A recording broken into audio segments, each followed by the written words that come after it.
10th question triangle वाला ही है फिर से, homework sheet 1.2 10th numerical. Rudra आपका वो या तो लास्ट क्वेश्चन होगा या सेकंड लास्ट क्वेश्चन होगा जो इनका 10th क्वेश्चन है, right? Parishree, will you read question number 10?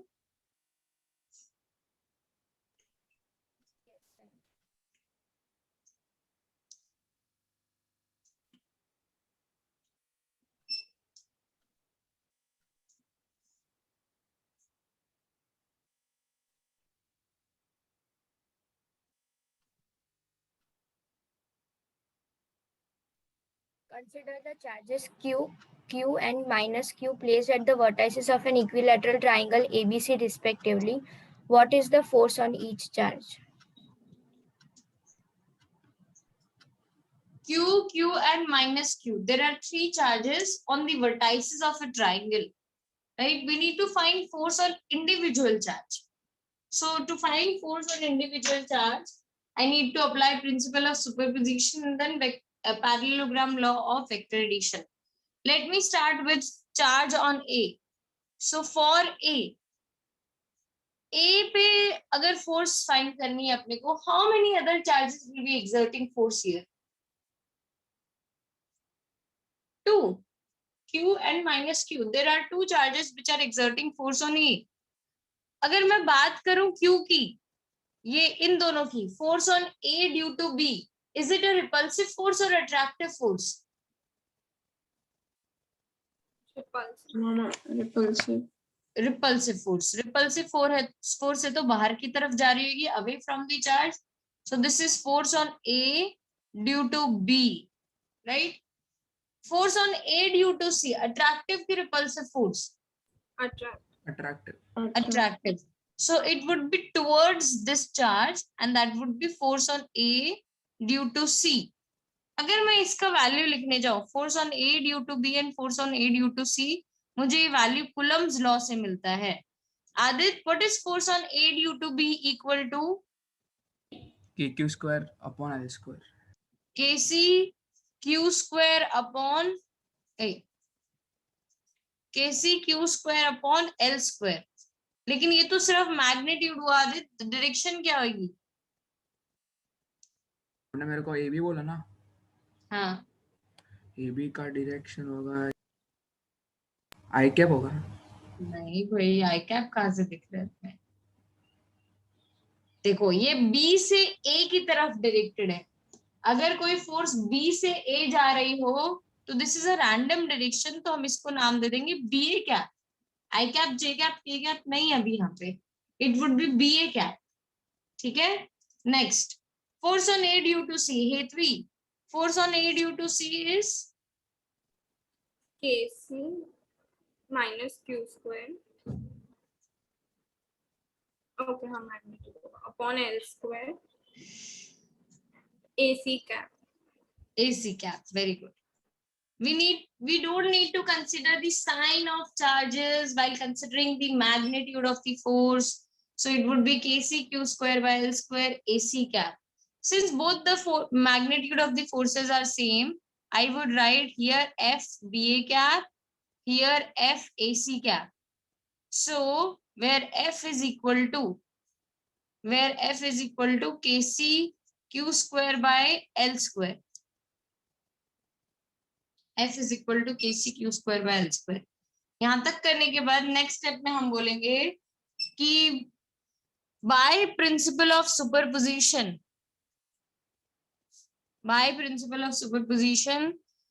F A, net force on A would be equal to force on A due to B plus force on A due to C. Force on A due to B plus force on A due to C. So this would be F BA cap plus F AC cap. इन दोनों forces का addition हमें करने का vector addition by parallelogram law of vector addition. Parallelogram law क्या state करता है? विशेष पैरेललोग्राम। ओके, बोलो Aditya, continue. F1 under root F1 square plus F2 square plus 2 F1 F2 cos theta. F1 square plus F2 square plus 2 F1 F2 cos theta. लेकिन अगर magnitude दोनों forces का same हो तो हम यहाँ पे सीधा लिख देंगे F square plus 2F square. What is angle between the two forces? 120. 120 डिग्री, तो it would be cos 120। What is cos 120 equal to? -1/2. -1/2। -1/2। तो अब -1/2 जब यहाँ पे सब्स्टिट्यूट करोगे फाइनली आपको आंसर मिल जाएगा फोर्स का F ओनली। तो magnitude of force is F only. अच्छा, इक्वल मैग्नीट्यूड वाली फोर्सेस है, कहाँ लाई करेगा इनका रिजल्टेंट? बाइसेक्टिंग एंगल पे, यहाँ पे लाई कर रहा होगा। This is net force A। तो यहाँ पे देखूं तो it is parallel to BC। So यहाँ पे हम लिख देंगे FA vector is equal to FBC cap which is equal to KCQ square by L square BC cap. This would be your answer.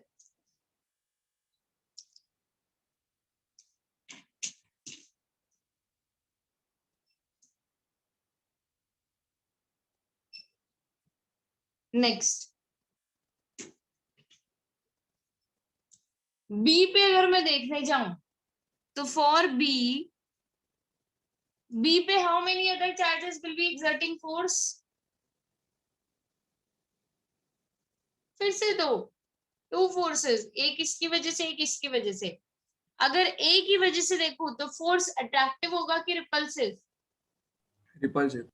Repulsive. फिर से बाहर की तरफ, this is force on B due to A। C की वजह से attractive कि repulsive? Attractive. Attractive. This is force on B due to C। अच्छा, दोनों फोर्सेस का मैग्नीट्यूड क्या होगा? KCQ square by L square. वो भी सेम वैसे का वैसे ही, सिर्फ चेंज क्या आएगा? डायरेक्शन में चेंज आएगा। और यहाँ पे एंगल अभी भी कितना है? What is the angle between the two forces? 120 degree. फिर से एंगल 120 डिग्री है। cos 120 सब्स्टिट्यूट करूंगे, F मिल जाएगा, F मिलेगा, आंसर आ जाएगा KCQ square by L square. बस डायरेक्शन क्या हो जाएगी यहाँ पे? AC cap. Very good, it would B AC cap. ऐसा बीचों बीच लाई कर रहा होगा तो इससे पैरेलल हो जाएगा। This is FB vector. So मैं यहाँ पे सीधा ही ऐसा लिख दूंगी,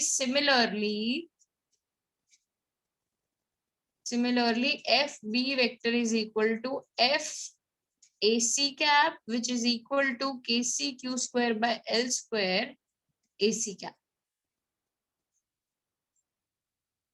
नेक्स्ट FC वेक्टर।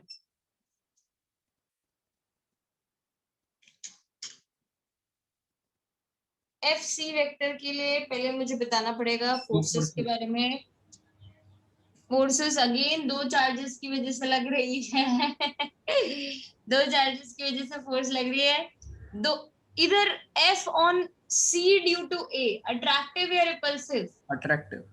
अट्रैक्टिव। दोनों दिस में is force on C due to A। Force on C due to B, attractive. फिर से अट्रैक्टिव। या ये डिफरेंस है, ये दोनों सिमिलर टाइप के सिनेरियो थे बट C वाला अलग है Theta क्योंकि यहाँ 60 पे आया है. हाँ इधर एंगल जो बन रहा है वो 60 डिग्री बन रहा है। Instead of 120 degree it is 60 degree. तो मैं यहीं पे चेंजेस कर रही हूँ, नीचे नीचे लिख रही हूँ। Force on C due to A, Riddhi बोलो मैग्नीट्यूड कितना होगा फोर्स का?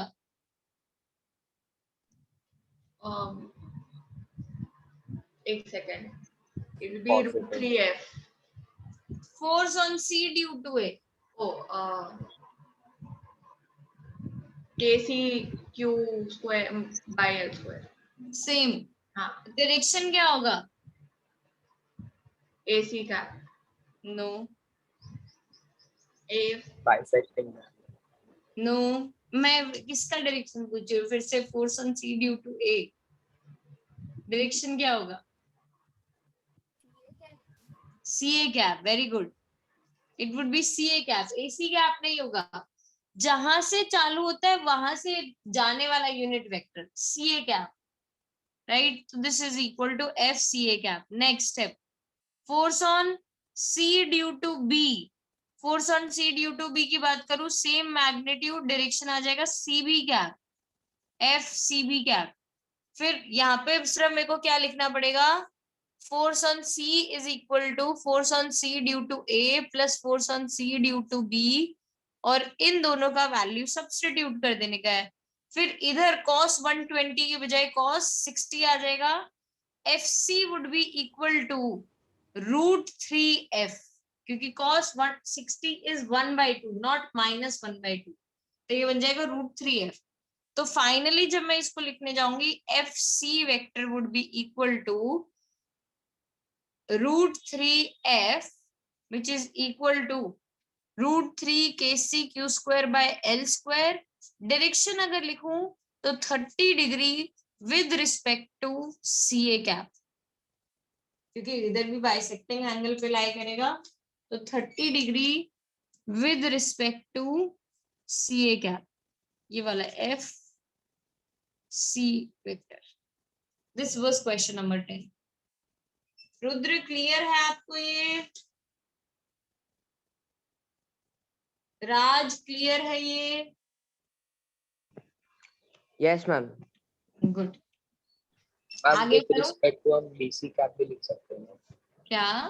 क्योंकि बाइसेक्टिंग है तो हम बीसी कैप भी लिख सकते हैं विद रिस्पेक्ट टू. हाँ, with BC cap, CB cap. BC cap ये वाला डायरेक्शन होता है, इसके साथ नहीं है, इसके सॉरी, साथ सीबी कैप. ठीक है. नेक्स्ट 15th क्वेश्चन, फटाफट 20 सेकेंड्स नोट डाउन कर लीजिए, खत्म कीजिए नोट डाउन करके. 20 seconds.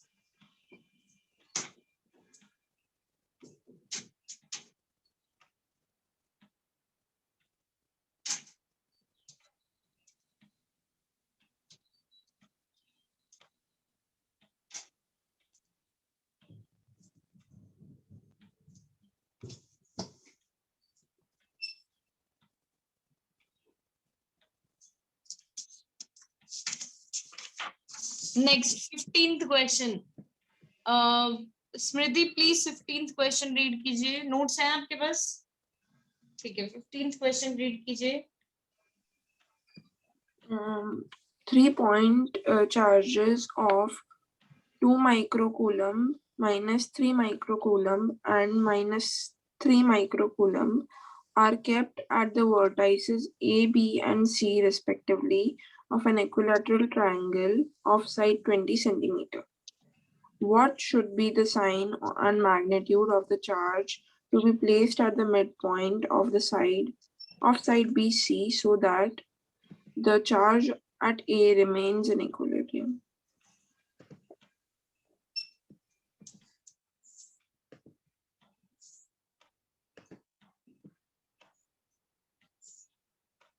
This is 2 microcoulomb, this is -3 microcoulomb, and this is also -3 microcoulomb. The name of the vertices are A, B, and C. We are keeping a charge at the midpoint of the side BC, which is, let's say, Q. The side to us is given as 20 centimeter each. 20 centimeter, 20 centimeter, 20 centimeter, right? और ये वाला side AM. अच्छा, पहले तो मैं आपको एक चीज मैं आपके साथ डिस्कस करना चाहती हूँ. ये मीडियन होएगा, क्योंकि अगर कोई पॉइंट इक्विलेटरल ट्राइंगल का A और M के साथ कनेक्टेड है तो वो मीडियन की तरह एक्ट करता है. ठीक है. अगर ये 20 है, ये 10 सेंटीमीटर है, तो ये साइड कितनी हो जाएगी?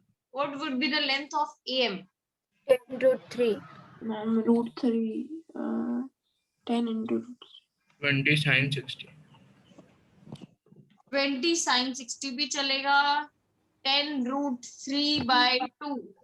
20√3/2, sorry. So that would be 10√3 centimeter, right? इसको फाइंड आउट कैसे करते हैं उसके लिए मैं आपको बता देती हूँ. This is L by 2 अगर ये L है, ये L/2 है, तो पाइथागोरस थ्योरम लगाने के बाद ये हो जाता है √3L/2. After using Pythagoras theorem this would be √3L/2. तो अगर मैं लिखूं तो ये हमें मिलेगा √3 × 20/2. That would be 10√3 centimetre. 10√3 centimetre. ठीक है, ऑल राइट. चलिए अब आप पहले मुझे ये बताइए कि what do you mean by when charge is in equilibrium. इसका मतलब क्या होता है कि चार्ज इक्विलिब्रियम में है. मैम स्टेबल बोल सकते हैं. Net zero. क्या विशेष? Net force zero. Net force zero है. That is the correct statement. Charge equilibrium में होने का मतलब नेट फोर्स कितना है? जीरो. तो मैं पहले बोलूंगी by principle of superposition you guys tell me how many forces will be acting on A. How many forces will be acting on A? ये ऐसा नहीं होना चाहिए. 2 3 2 3 नहीं होना चाहिए. How many forces? 3. 3. Anyone out there with a different answer? No. Okay. Yes, 3 is the right answer. 3 forces will be acting on A. That is force on A due to B plus force on A due to C. वो तो दोनों obvious force है. जो हमें नहीं click होती है वो है force on A due to M. Force on A due to M. तो वो हमें यहाँ से पता चली. क्यों? क्योंकि अपने को बोला है what should be the value of the charge that has to be kept so that the system force charge at A comes in equilibrium. तो हमें वो तो बताना ही पड़ेगा ना कि वो फोर्स आएगी उसी के बाद इक्विलिब्रियम होगा. और जैसा कि विश्वेश ने बताया कि ये सब मिला के किसके बराबर हो जाना चाहिए? जीरो के. As per the question the net force must be equal to zero. So I would say that force on A due to B plus force on A due to C is equal to minus of force on A due to M. इसका क्या मतलब होता है ऐसा लिखने का?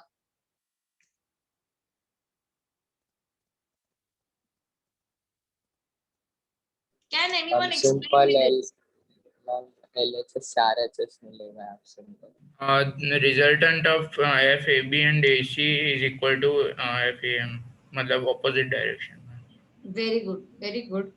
The resultant of force AB and AC is equal in magnitude and opposite in direction to force on A due to M. This is what we mean by this statement.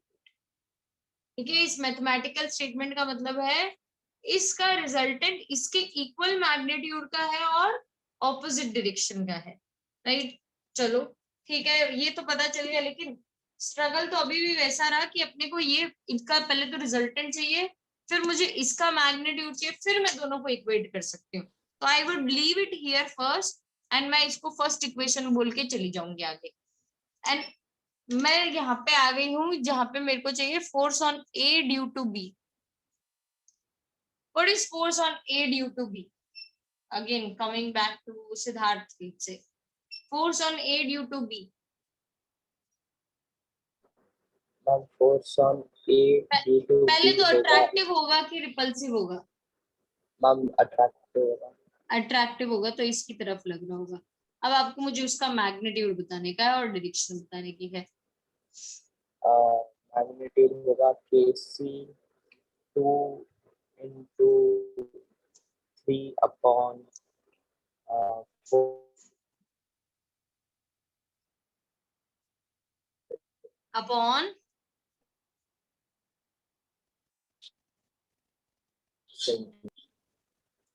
0.2 का whole square.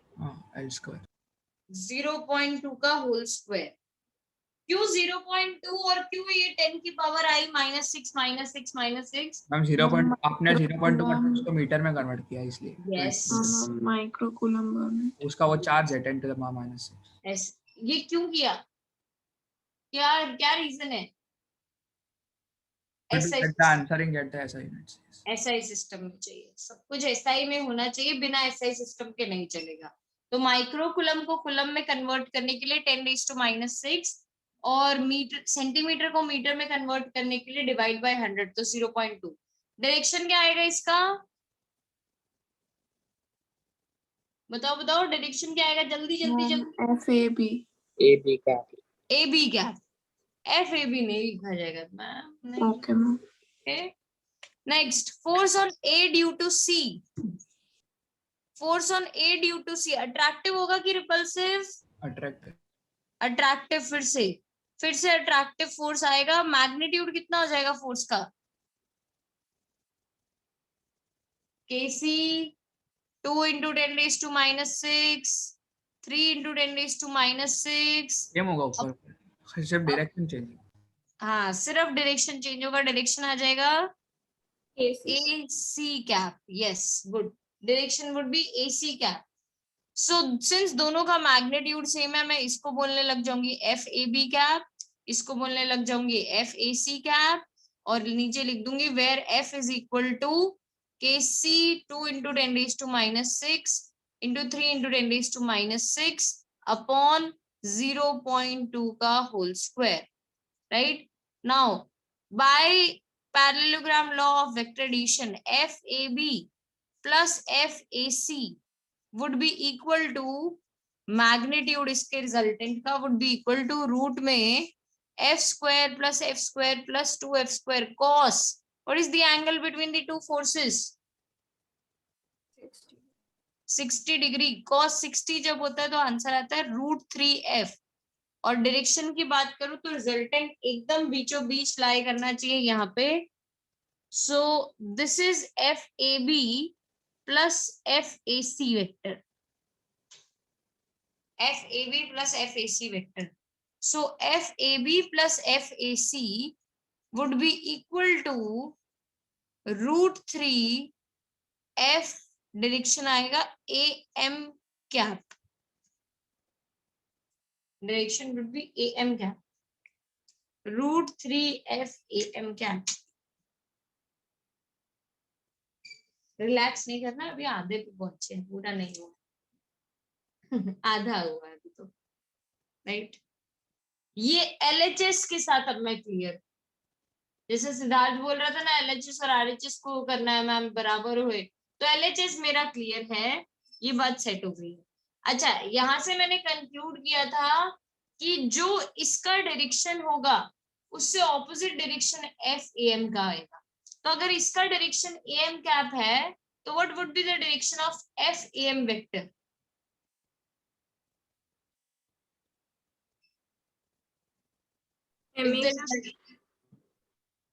कितना, ये भी बताइए फिर से। MA cap. MA cap, अच्छा क्या मैं MA कैप को -AM कैप बोल सकती हूँ? चलेगा वो भी, उससे ऑपोजिट ही तो बताना है मुझे, right. So MA cap is also equal to -AM cap. मैं पेज टर्न कर रही हूँ, प्लीज फटाफट नोट डाउन कर लीजिए। तो मेरा ये जो फोर्स है ये लगेगा इससे ऑपोजिट डायरेक्शन में। This is my FAM vector. अगर फोर्स ऑपोजिट ऊपर की तरफ जा रहा है, मतलब ये दोनों चार्जेस में फोर्स अट्रैक्टिव है कि रिपल्सिव है? रिपल्सिव। रिपल्सिव है, और रिपल्सिव है तो दोनों चार्जेस लाइक होने चाहिए कि अनलाइक होने चाहिए? लाइक होने चाहिए। मतलब अगर ये पॉजिटिव है तो इस चार्ज का साइन भी कैसा होगा? पॉजिटिव। ठीक है, नेक्स्ट आगे बढ़े।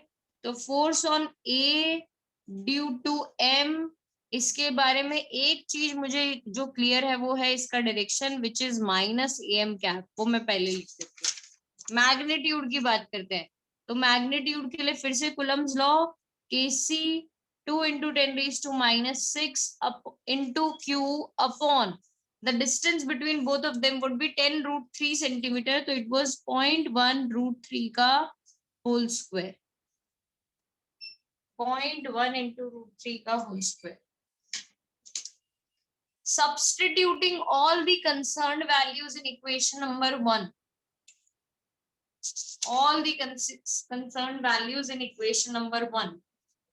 I'm ready to substitute now.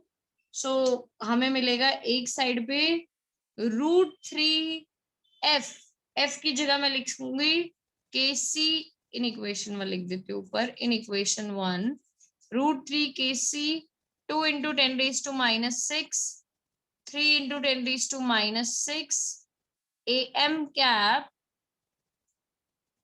upon 0.2 का होल स्क्वायर, तो 0.2 into 0.2 is equal to minus FAM था तो minus KC 2 into 10 raised to minus 6 Q upon 0.1 into 0.1 और √3 का whole square would be 3 minus AM cap.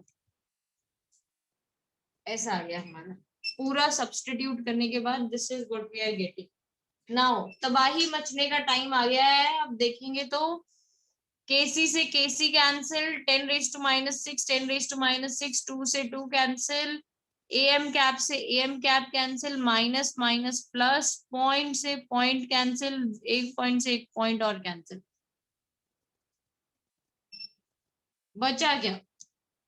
Q is equal to, यहां से Q मिल गया मुझे, ये 3 को इधर ट्रांसपोर्ट कर दूं तो ये बन जाएगा 9 और यहाँ पे ऑलरेडी √3 था तो 9 √3 और नीचे 2 into 2 वो 4, 9 √3/4 into 10 raised to minus 6 coulomb, जिसको मैं ऐसा भी लिख सकती हूँ 3.9 into 10 raised to minus 6 coulomb, या this is also equal to 3.9 micro coulomb. This is the magnitude of the charge.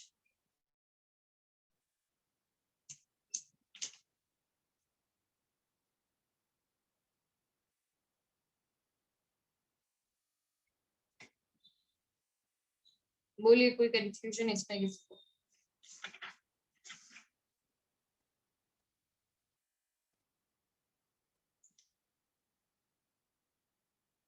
सबने नोट डाउन कर लिया ये? This was question 15 from your homework sheet. Rudra, क्या हो गया आज आपको? आपकी भी तबीयत ठीक नहीं है क्या?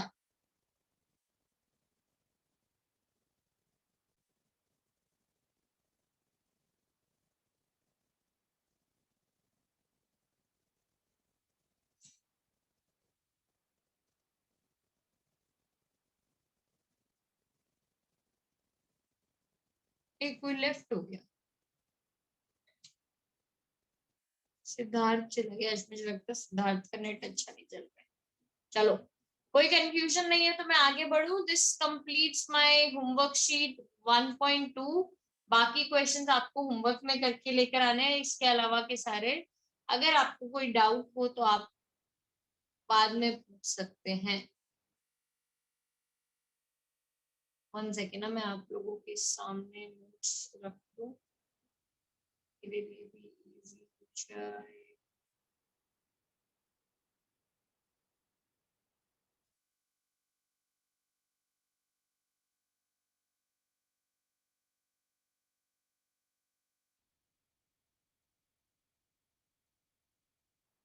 क्लस्टर कौन सा अपना 6 है ना, 6 6 6 6 6 6 ये.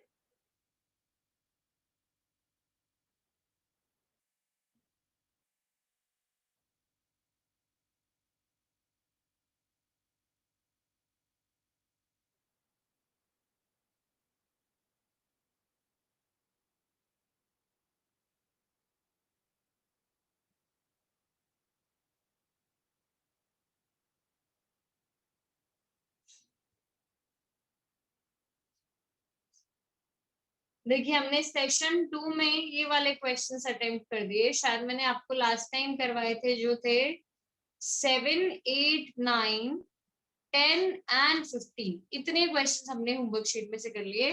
What I am expecting from you guys is to do question number 11 to 14 by yourself as well as the theory portion. इसमें आपको कोई डाउट है तो आप पूछ सकते हैं, राइट? नेक्स्ट, अब हमें स्टार्ट करना है सेशन 1.3, इलेक्ट्रिक फील्ड का कॉन्सेप्ट. सो इलेक्ट्रिक फील्ड के कॉन्सेप्ट को समझने के लिए आपका पहले तो फुल पार्टिसिपेशन चाहिए मुझे. अगर नींद में हो तो फटाफट फटाफट अपनी आईज को रब करो, पानी पी के आ जाओ.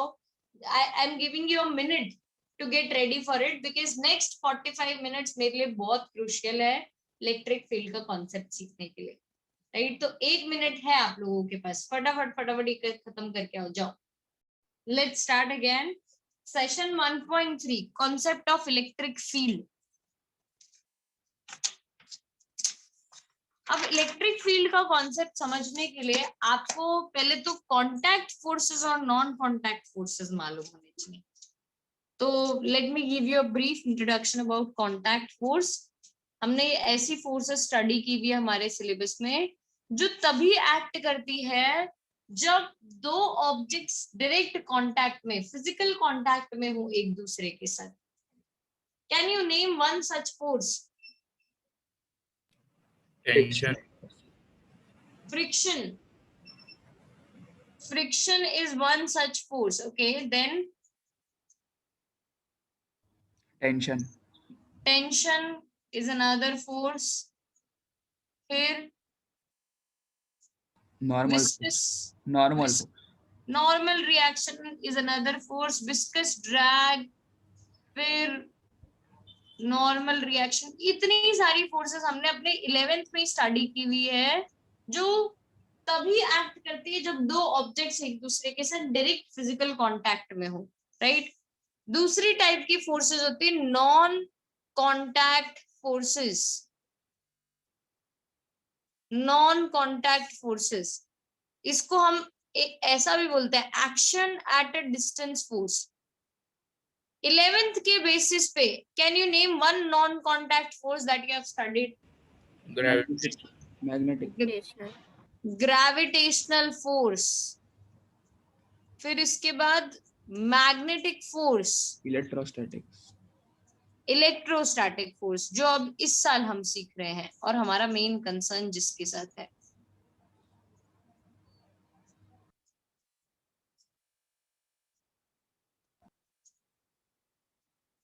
ये हमारी नॉन कॉन्टैक्ट फोर्सेस में आएंगी.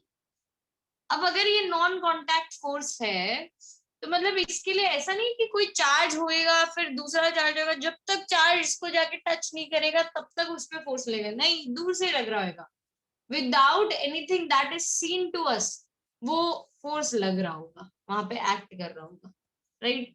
लेकिन फिजिक्स में अब इसको किसी और तरीके से भी दिखेगा कि हम एक्सपेक्ट कर रहे थे कि ये चार्ज आया, इसके साथ में मैंने दूसरा चार्ज रखा, तो जैसे ये दोनों नजदीक आएंगे, मतलब मैं इनको ऐसे फाइनाइट डिस्टेंस पे रखूंगी, फोर्स लगेगा और दोनों को धक्का लगने लगेगा. ऐसा होना चाहिए. बट एक्चुअली क्या हुआ कि मैं आपको इसका थोड़ा स्लो मोशन दिखाती हूँ अपने हाथों से. यहाँ बाकी मैं ऐसा नहीं है कि I am a pro in this, but I am trying कि ऐसा स्लो मोशन में आपको पता चल सके कि क्या डिफरेंस है दोनों में. सो हम एक्सपेक्ट कर रहे थे ये आया धक्का लगा, ऐसा दोनों पे रिपल्सिव फोर्स हुआ, धक्का लगा.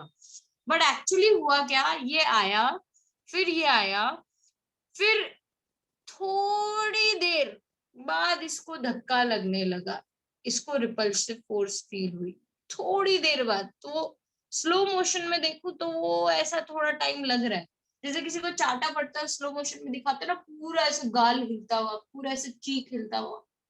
इंस्टाग्राम पे बहुत सारे वीडियो आते थे ऐसे ऐसे स्लो मोशन वाले, वैसा ही कुछ कि देखो स्लो मो में तो it is taking certain time. हाँ, वो सर्टेन टाइम हमें दिखता नहीं है, रीजन डिले जो आ रहा है वो नैनो सेकेंड्स में ही आ रहा है. इतना डिले नहीं आ रहा है, नैनो सेकेंड्स का डिले आ रहा है. सिंस इतना कम डिले है लेकिन आ तो रहा है ना, but we were expecting it to be instantaneous. आया, धक्का लग गया, बट डिले आया.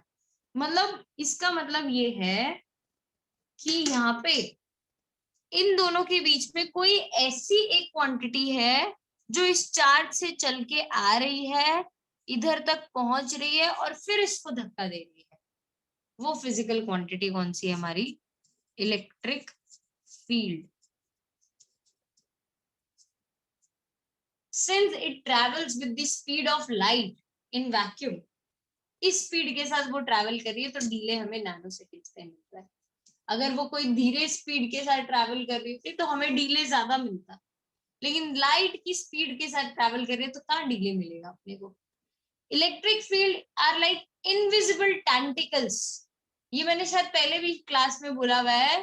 Electric field is like invisible tentacles, magical hands around a charge, कि वो मैजिकल हैंड्स कितने भी लंबे होते जाते हैं, कितने भी लंबे होते जाते हैं, और वो ट्रैवल करके जाएंगे दूसरे चार्ज को, या तो पुल करके आएंगे या पुश करके आएंगे, डिपेंड करता है दूसरा चार्ज कैसा है।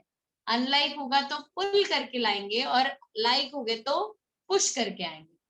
वो इनविजिबल टेंटिकल्स या मैजिकल हैंड्स जो है उनको हम बोलते हैं electric field. This is how we perceive the force now. इस तरीके से विजुलाइज किया जाता है कि फोर्स इस तरीके से लग रहा होगा, there is a physical quantity between the two charges that is existing and pushing or pulling the other charge. That physical quantity is known as electric field. कोई confusion इसमें किसी को? कोई doubt? No. No. All right. इसके अलावा हमें electric field के बारे में क्या क्या पता होना चाहिए? पहला, इलेक्ट्रिक फील्ड का मैग्नीट्यूड कैसे निकालेंगे? क्या ये किस पे डिपेंड करेगा? दोनों चार्जेस पे डिपेंड करेगा? किस पे डिपेंड करेगा? So one main difference between electric field and electric force, electric field and electric force, force से हमें, जैसे मान लीजिए मेरे और सिद्धार्थ के बीच में कोई फोर्स लग रही है, लेट्स से 10 न्यूटन, मेरे और रिद्धि के बीच में फोर्स लग रही है 20 न्यूटन, मेरे और परिश्री के बीच में फोर्स लग रही है 5 न्यूटन।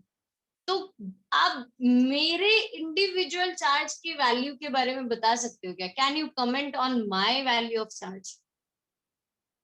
इंडिविजुअल चार्ज पे कमेंट कर सकते हो? Vishwesh, can you do it? No, ma'am. क्यों नहीं कर सकते इंडिविजुअल चार्ज पे comment? Ma'am, because the distance is unknown. चलो डिस्टेंस हमने सब में बराबर रखा, मेरे और सिद्धार्थ में भी आर, रिद्धि और मेरे में भी आर, परिश्री और मेरे में भी आर, सब में आर डिस्टेंस था, फिर क्यों नहीं कमेंट कर सकते? उनके पास कितना चार्ज है वो नहीं मालूम। ये तो मेरा क्वेश्चन है, क्यों, कैसे नहीं मालूम? हमने बता दिया फोर्स है 10 है, पर आपने सिर्फ फोर्स बोला ना, आपने हाँ, दोनों चार्ज लगा वो नहीं बोला ना एंड्स पे। हाँ तो बता नहीं सकते आप चार्ज के बारे में? पर मैम आपने सिर्फ एक चार्ज का तो पर्टिकुलर चार्ज के मैग्नीट्यूड होने जरूरी है ना? यस, तो फाइंड हमें फोर्स मिलता है प्रोडक्ट ऑफ द चार्जेस की फॉर्म में। Force is the product of the charges. तो मेरा और सिद्धार्थ का प्रोडक्ट, मेरा और रिद्धि का प्रोडक्ट, मेरा और स्मृति स्मृति नहीं, कौन थी? परिश्री थी। लड़की ने वीडियो ऑफ कर दिया, तो वीडियो ऑफ करने से वो क्या गायब हो गई, तो इसलिए वो स्मृति आ गई उसकी जगह पे। सो अगेन ये इंडिविजुअल चार्जेस के बारे में नहीं पता चल सकता। It is the interaction of the two charges, it is the product of the two charges. We can not tell about a single charge. ये प्रॉपर्टी दो चार्जेस की है, it is a property of two charges, ऐसा है। लेकिन electric field हमारे single charge की property होगी। अगर मैं बोलूं ना कि मेरी इलेक्ट्रिक फील्ड इस पॉइंट पे है, तो मेरी वैल्यू मापी जाएगी, वहां से मेरी वैल्यू कैलकुलेट की जाएगी। It is the property of single charge. मेरा कितना इन्फ्लुएंस है किसी जगह पे, वो इलेक्ट्रिक फील्ड कहलाता है। What is my influence around a region? तो हर चार्ज का कुछ ना कुछ इन्फ्लुएंस होता है। Every single charge has its own influence around around itself. वो जो region of influence होता है, that is what we call electric field. The region of influence is known as electric field. ठीक है, कोई confusion इसमें? किसी को कोई डाउट? पक्का? ऑल राइट, अगर डाउट नहीं है तो मैं फिर से आपके सामने नोट्स रख रही हूँ। आप ये दो पॉइंट्स रीड आउट कीजिए, पॉइंट 2 एंड पॉइंट 3 फटाफट। You have 1 minute. Point 2 and point 3 इसमें कोई चीज समझ नहीं आ रही है तो पूछे, वरना मैं आगे बढ़ू।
ऑलराइट, किसी को कोई कंफ्यूजन ये 2 पॉइंट्स में? क्या हमने जो बात बोली वही की वही लिखी हुई है यहाँ पे?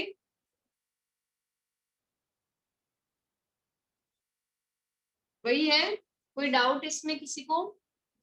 तो अब नेक्स्ट मेरा स्टेप है how to calculate the electric field at a point. Electric field calculate करने के लिए I will introduce some new terms to you guys. The first term that I am going to introduce is test charge. कि हम electric field को calculate करने के लिए हमेशा एक यूनिट पॉजिटिव चार्ज कंसिडर करेंगे। Unit positive charge is known as test charge. आप बोलोगे मैम ऐसा क्यों है? कन्वेंशन है, कन्वेंशनली इसको ऐसा लिया गया है। बाकी आप नेगेटिव चार्ज भी लोगे, सिर्फ उससे क्या आएगा, डायरेक्शन बदल जाएगी, बाकी और कुछ चेंजेस नहीं आएगा, ठीक है। बट कन्वेंशन के हिसाब से हमारा टेस्ट चार्ज जो होना चाहिए वो होना चाहिए unit positive charge. It should be a unit positive charge. So next दूसरा जो टर्म है वो है, हम जब भी इलेक्ट्रिक फील्ड कैलकुलेट करते हैं, हमें, मैंने जैसा आपको बताया, it is the property of a single charge. तो जो सिंगल चार्ज के बारे में हम जानना चाहते होंगे उसको हम बोलेंगे source charge. That is source charge. मुझे इसकी वजह से कैलकुलेट करनी है electric field intensity, the magnitude of electric field. How to quantify it? Electric field intensity. So electric field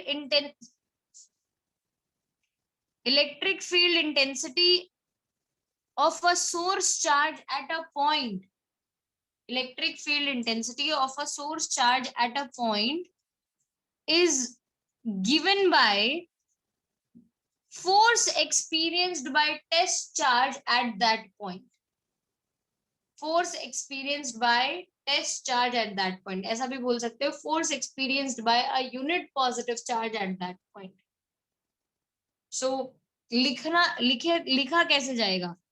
E is equal to F divided by Q naught. Force experienced by unit positive charge at that point.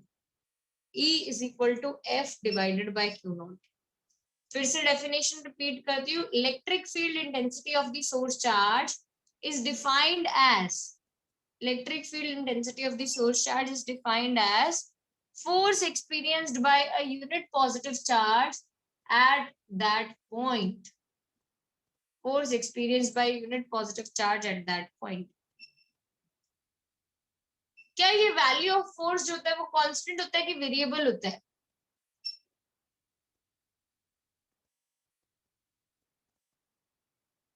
बताओ, value of force जो है वो constant होता है कि variable होता है?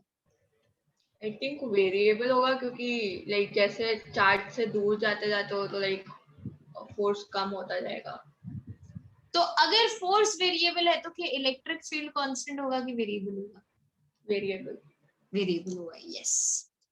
ये भी आएगा FR, ये भी आएगा ER। इसका मतलब क्या होता है? Electric field is a function of R। Electric field is a function of R।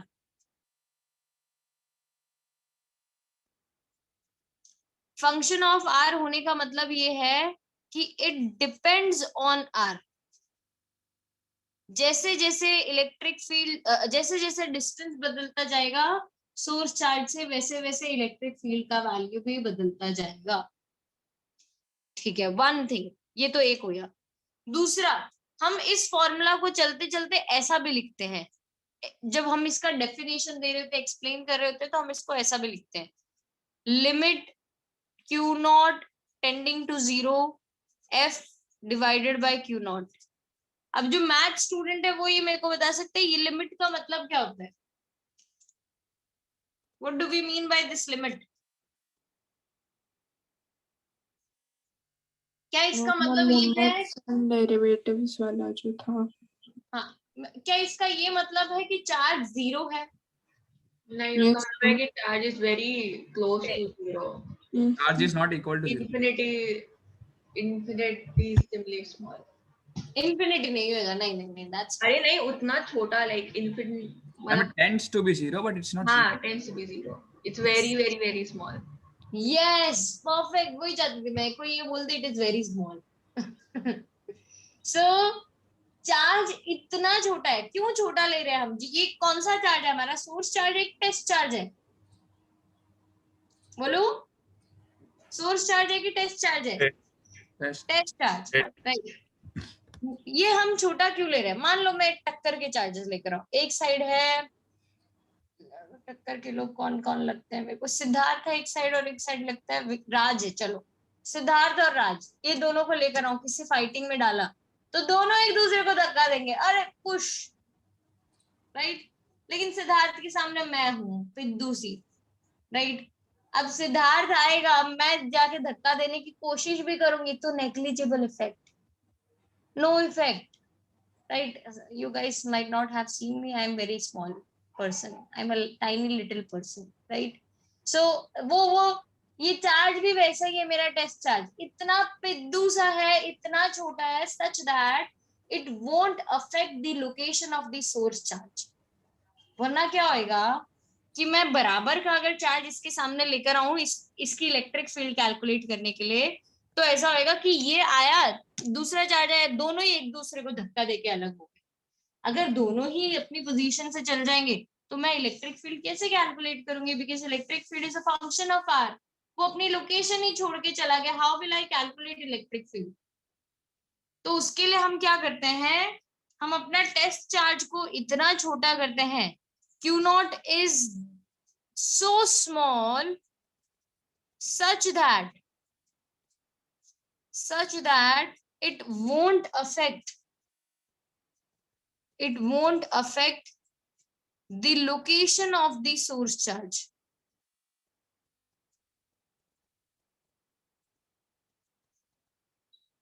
or its electric field।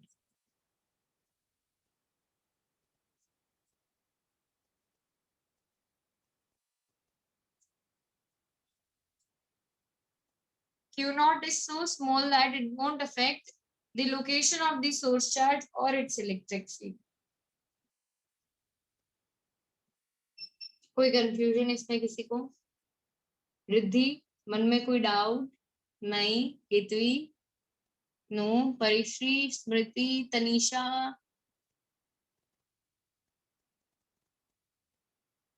ठीक है, स्मृति कुछ डाउट रह गया क्या? नहीं ना, फिर ठीक है, चलो।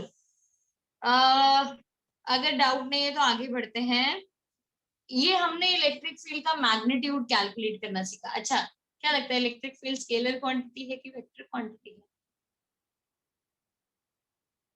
Vector quantity. ऑब्वियसली मैम, अब बार बार एरो हेड लगा रहे हो, फिर कैसे स्केलर हो सकती है कोई क्वांटिटी? एरो हेड लगाने के बाद वेक्टर ही होगी। ठीक है, नेक्स्ट, इसके आगे बढ़ूं तो इलेक्ट्रिक फील्ड के यूनिट की बात कर लेते हैं, क्योंकि हमने अभी मेजर करना सीख लिया इलेक्ट्रिक फील्ड को, बट यूनिट कैसे फाइंड आउट करेंगे? तो इलेक्ट्रिक फील्ड की अगर मैं यूनिट की बात करूं तो SI unit of electric field, SI unit would B, force का यूनिट क्या होता है? न्यूटन न्यूटन पर कूलम, राइट? इसके अलावा इट वुड बी वोल्ट पर मीटर या जूल पर कूलम मीटर, ये 2 यूनिट्स भी होंगे इसके। बट इसके पीछे ये आए कहां से, ये लॉजिक हम चैप्टर नंबर 2 में सीखेंगे, नॉट इन 1, चैप्टर 2 में। चैप्टर 1 से हमें सिर्फ न्यूटन पर कूलम मिलता है। फिर मैं बात कर लेती हूँ CGS यूनिट की। न्यूटन फोर्स का CGS यूनिट होता है डाइन्स, और चार्ज का होता है स्टैट कूलम। तो CGS unit would be dyne per stat coulomb. Next, इसके आगे और जाऊं तो डायमेंशंस, इलेक्ट्रिक फील्ड के डायमेंशन कैलकुलेट करने के लिए फोर्स का डायमेंशन क्या होगा?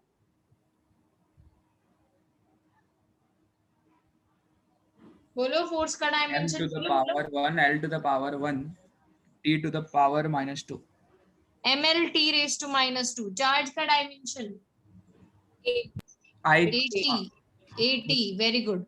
So it would be MLT raised to -3, A raised to -1।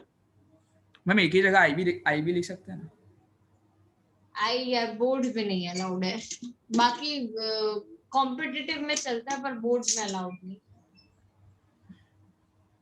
Okay, so it is MLT raised to -3, A raised to -1. These are the units and dimensions of the force, sorry, electric field, right? Next thing, next जो हमें चीज मालूम होनी चाहिए वो ये है कि इलेक्ट्रिक फील्ड का कहाँ significance, why do we need electric field, हमने क्यों पढ़ा? पहला, इंडिविजुअल चार्ज की स्ट्रेंथ बताने के लिए, क्योंकि अगर मुझे जानना है इंडिविजुअल चार्ज की स्ट्रेंथ, वो मैं फोर्स के थ्रू नहीं बता सकती हूँ, I need it by electric field. दूसरा, मीडियम की प्रॉपर्टीज बड़ी खास तरीके से बताता है इलेक्ट्रिक फील्ड। अगर इलेक्ट्रिक फील्ड कम होगा तो मीडियम उसको ज्यादा ट्रैवल नहीं करने दे रहा है, कम ट्रैवल करने दे रहा है, मतलब मीडियम की परमिटिविटी हाई है। अगर कम इलेक्ट्रिक फील्ड हो तो मीडियम की परमिटिविटी लो, उल्टा बोल दे, मीडियम की परमिटिविटी हाई होगी तो कम इलेक्ट्रिक फील्ड होगा, और मीडियम की परमिटिविटी लो होगी तो ज्यादा इलेक्ट्रिक फील्ड होगी। ठीक है। थर्ड बहुत इंपॉर्टेंट है, अगर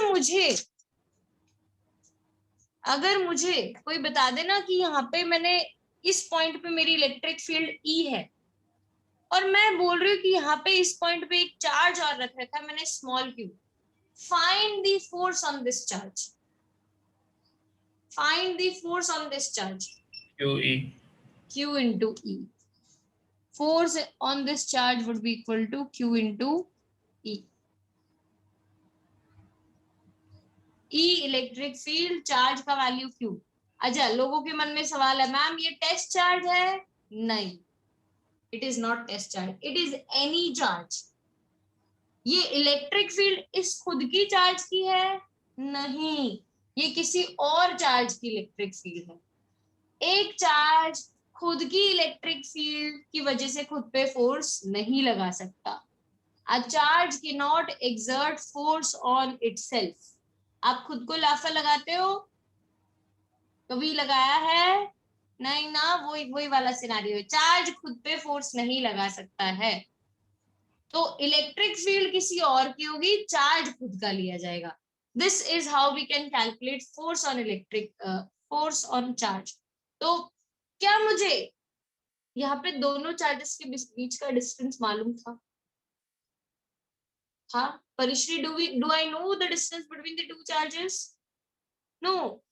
क्या मुझे दूसरे चार्ज का मैग्नीट्यूड मालूम है? राज, क्या मुझे दूसरे चार्ज का मैग्नीट्यूड मालूम है?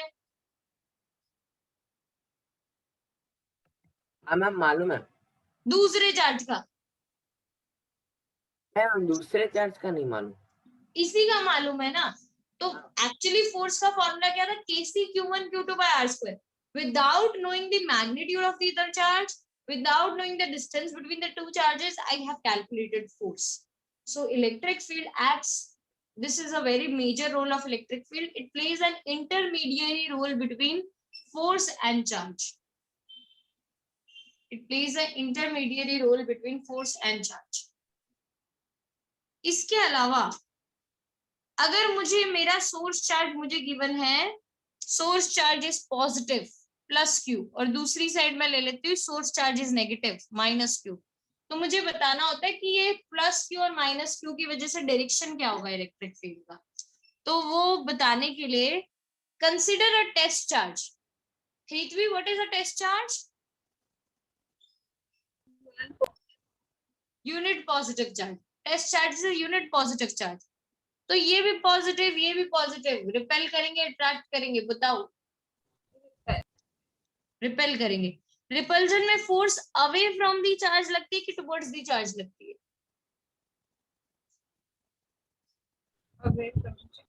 Away from the charge.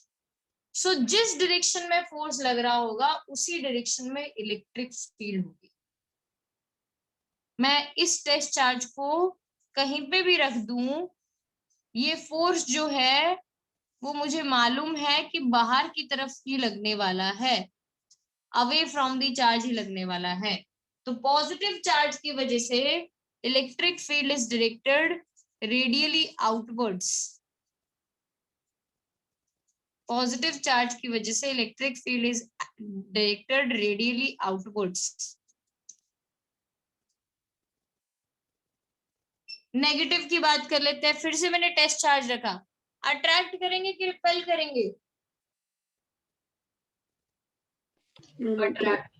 Attract करेंगे। फोर्स टुवर्ड्स दी चार्ज कि away from the charge? Towards.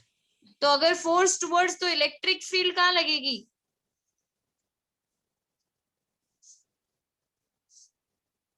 Radially inwards. यहाँ पे अगर रेडियली आउटवर्ड्स थी, वहां पे radially inwards. It is directed radially inwards. किसकी वजह से? Positive charge. अगर सोर्स चार्ज पॉजिटिव हो तो electric field is directed radially outwards. Source charge अगर नेगेटिव हो तो electric field is directed radially inwards. Any doubt? No? ठीक है, तो अगर कोई डाउट नहीं है तो फिर से मैं आपको ये रीड करने के लिए कहूंगी। पहले first part, first point, fourth point and fifth point, 1, 4 and 5। पहले फर्स्ट पॉइंट रीड कर लीजिए, 30 सेकेंड्स है आप लोगों के पास फर्स्ट पॉइंट के लिए।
कोई डाउट किसी को?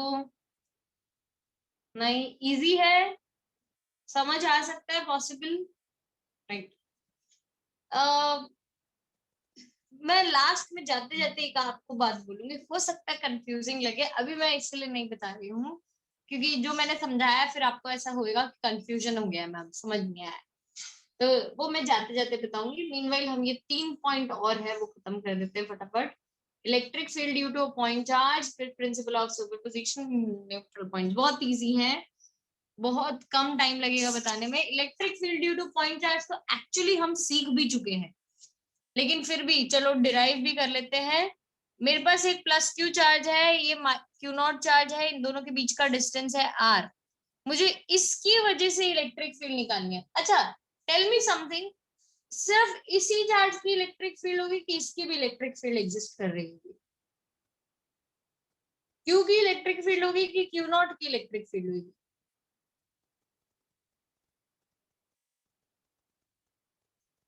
बताओ बताओ।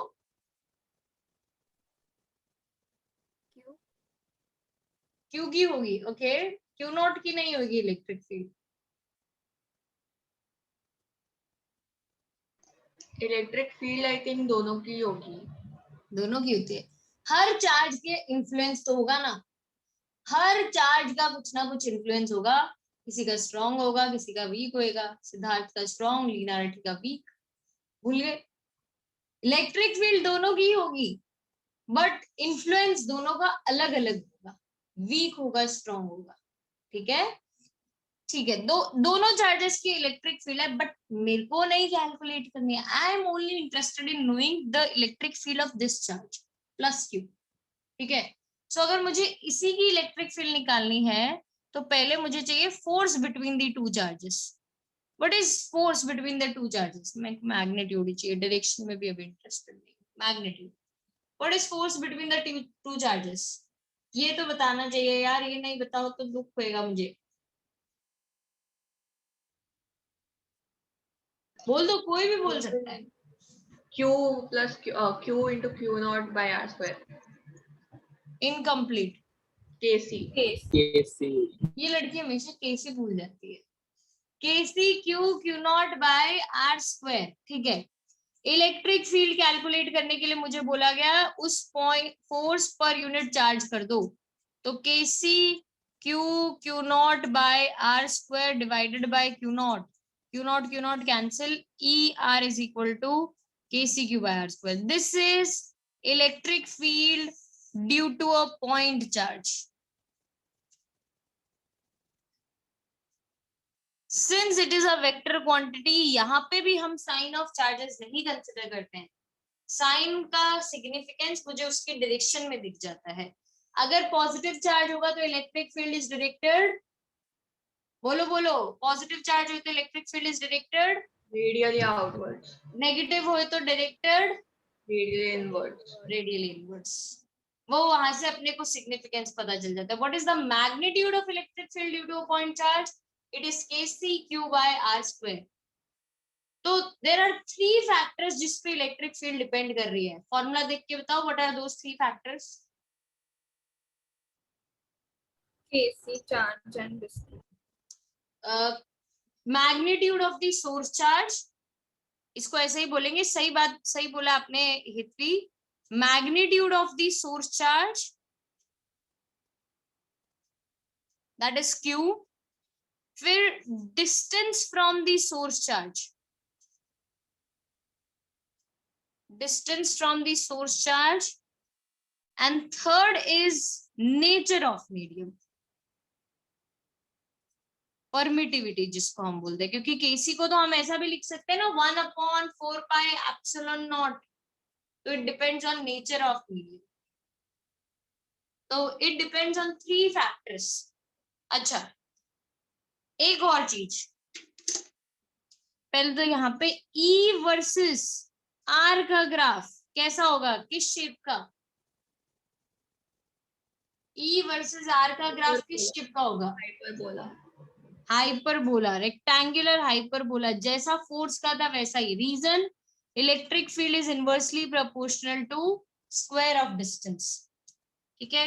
नेक्स्ट, अगर मेरा चार्ज यहाँ पे मैंने रखा, सोर्स चार्ज यहाँ पे, तो आर डिस्टेंस यहाँ पे लिया, what is the magnitude of electric field इस डिस्टेंस पे?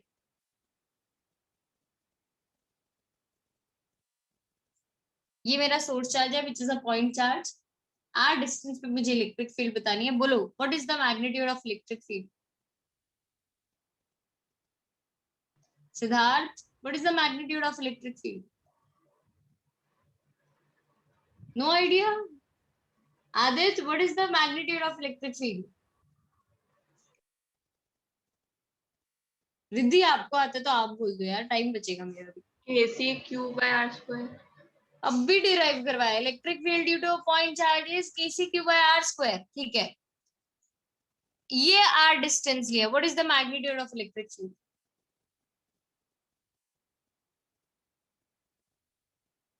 राज हंसो नहीं यार, बोलो तो सही, what is the magnitude of electric field? KC Q by R square. ठीक है, ये डिस्टेंस आर लिया, magnitude of electric field Same. Same नहीं बोल सकते, सेम बोलना अलाउड नहीं है। KC Q by R square. ठीक है रिद्धि, आई नो परेशान हो गए, रिद्धि के अलावा कोई और तो बोलो। अब जब तक सारे जवाब नहीं देंगे तब तक मैं ये करती रहूंगी। बोलो आर डिस्टेंस दूर, what is the magnitude of KC Q by R square. ऊपर आर डिस्टेंस, नीचे R distance, KC Q by D square. D square. R बोल रही हूँ मैं और ये डी बोल रहे हैं, ये चीटिंग है, ये नहीं चलाऊंगी मैं। Ma'am D for distance. पर मैंने आर बोला है डिस्टेंस, अभी कैसे कर सकते हो? तो मैं आर बोल रही हूँ तो मैं आर में जवाब देने का, नीचे भी आर स्क्वायर। अच्छा, ये तिरछी डायरेक्शन में आर डिस्टेंस ले लो, what is the magnitude of electric field? KC Q by L square. अच्छा, अगर मैं ये सारे पॉइंट्स को, ये आर वाले सारे पॉइंट्स को कंबाइन कर दूं जहां पे इलेक्ट्रिक फील्ड सेम आ रहा है, मतलब which was KC Q by R square, तो ये क्या बन जाएगा, कैसा फिगर दिखेगा अपने को? ये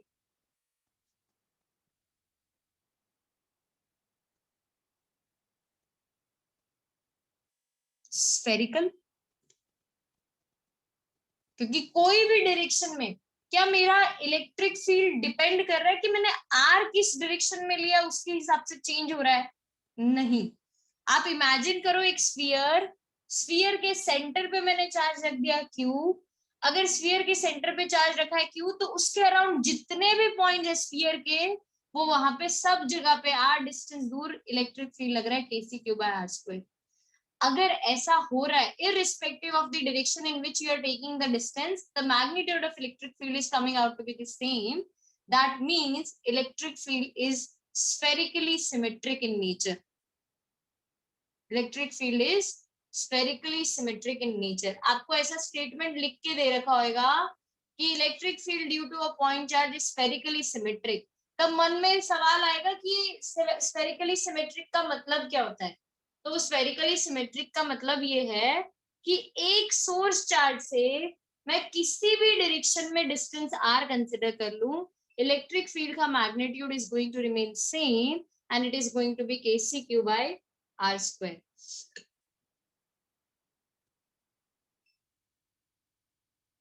ठीक है, this is electric field due to point charge, this is everything about it. Last point, मान लो ये Q1 चार्ज है, इधर से R1 डिस्टेंस पे मुझे इलेक्ट्रिक फील्ड निकालना था। What is electric field at this point P equal to electric field at P due to 1 KC Q by R1 square, Q1 by R1 square. Q2 charge हो तो electric field कितना होगा? KC Q2 bye R2 square. Q3 charge हो तो electric field कितना होगा? KC Q by L square. अगर मुझसे कोई पूछे what is the net electric field eight point P, तो क्या बोलोगे? Net electric E at P due to 1 plus E at P due to 2 plus E at P due to 3। Charges को add नहीं कर सकती हूँ मैं, मेरे को इलेक्ट्रिक फील्ड कैलकुलेट करनी है और electric field is a vector quantity, तो फिर से हमें क्या लगाना पड़ेगा? Principal of superposition, right? Individual charges की वजह से इलेक्ट्रिक फील्ड निकालो और वेक्टोरियली ऐड करो, तब जाके आपको नेट इलेक्ट्रिक फील्ड मिलेगा. This is nothing but principal of superposition. अगर ये नेट इलेक्ट्रिक फील्ड आपको किसी पॉइंट पे जीरो मिल जाए, नेट इलेक्ट्रिक फील्ड अगर किसी पॉइंट पे जीरो मिल जाए, तो उन पॉइंट्स को हम बोलते हैं neutral points. If electric field at a place is zero, those points are known as neutral points या फिर नल पॉइंट्स. न्यूट्रल पॉइंट भी बोल सकते हैं और नल पॉइंट भी बोल सकते हैं, दोनों चलता है. ठीक है.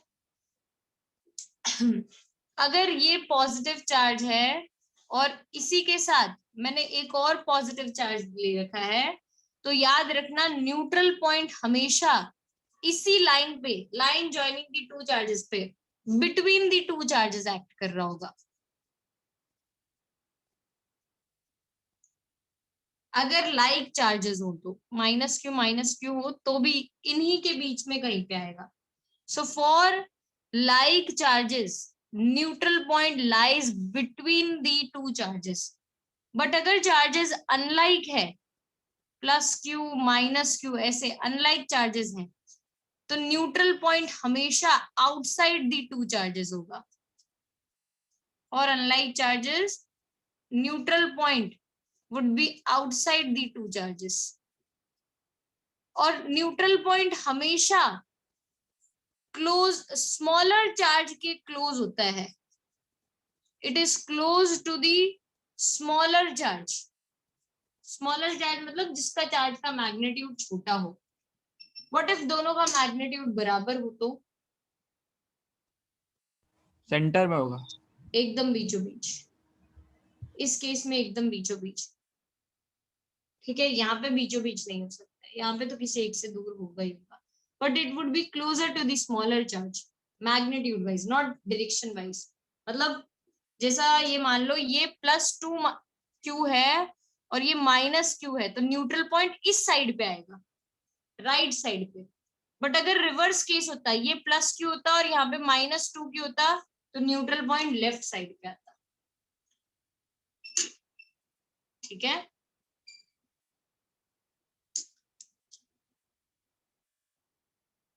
ये खास बात है न्यूट्रल पॉइंट के अलावा के बारे में. And this completes your session 1.3. किसी को कोई डाउट है तो बोलिए.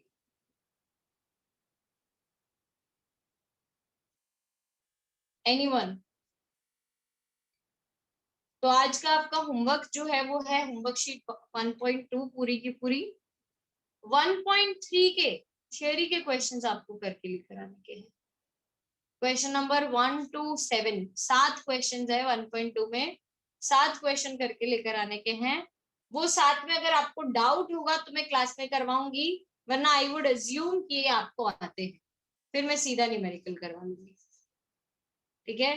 तो आप पहले करके लेकर आओगे 7 questions from homework sheet 1.3 and पूरा का पूरा होमवर्क 1.2. 1.2 सबमिट करना है और 7 क्वेश्चन जो है वो लिख लो, तो आपका नेक्स्ट क्लास का होमवर्क कम हो जाएगा. नहीं लिखोगे तो एटलीस्ट रीड करके आना, सो दैट ये ना हो कि आपको आता नहीं हो और मैं फिर डाउट में भी ना लूं. ठीक है. चलिए आज का क्लास में यहीं पे रैप अप करती हूँ.